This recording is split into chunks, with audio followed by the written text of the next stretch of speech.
to start with a new poem called Freedom of Speech, which I'm particularly interested in these days because all I really want to talk about is how frightened I am of Sarah Palin.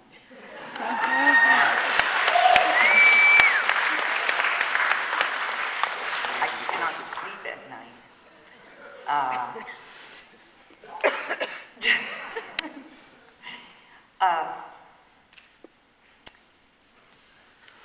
This is also a poem for one of my closest friends in the world, who is a poet named Liam Rector, who last year shot himself. And in his life, he was a wonderful poet and teacher, and he was a fervent defender of all First Amendment rights. And he practiced those rights with wild renown. He had a potty mouth. And it's really a love poem, but you'll see there are some very physically, physical undertones woven through the poem, taken from an autopsy. And one unfamiliar word in there would be a word I learned, which is the plural of iris is irides. And at the end of the poem, there's brief little reference to immigration and a brief stutter of language. I also just want to say that Liam Rector was so fervent about freedom of speech that he went on the no spin zone with Bill O'Reilly, who was picked up in a limo to defend the New Jersey State Laureate poet Leroy Jones Amiri Baraka for his freedom of speech.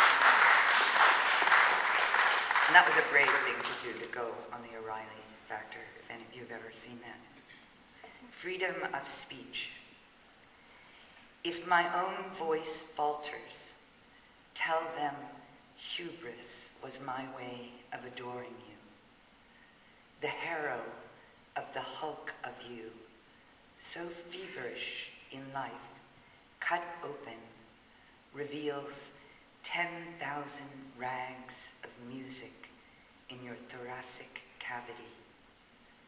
The hands are received bagged, and examination reveals no injury. Winter then, the body is cold to the touch, unplunderable, kept in its drawer of old world harrowing. Teeth in fair repair. Will you be buried where? Nowhere. Your mouth a globe of gauze and glossolalia, and opening most delft of blue, your heart was a mess. A mob of hoofprints where the skittish colts first learned to stand, catching on to their agility, a shock of freedom, wild-maned. The eyes have hazel irides, and the conjunctivae are pale with hemorrhaging. One lung smaller, congested with blue smoke, the other filled with a swarm of massive tenderness. I adore you more. I know the wingspan of your voice, whole gorgeous flock of harriers cannot be taken down.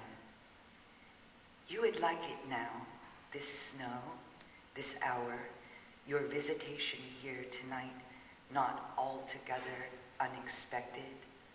The night laborers, immigrants all, assemble here, trying to speaking, looking for work.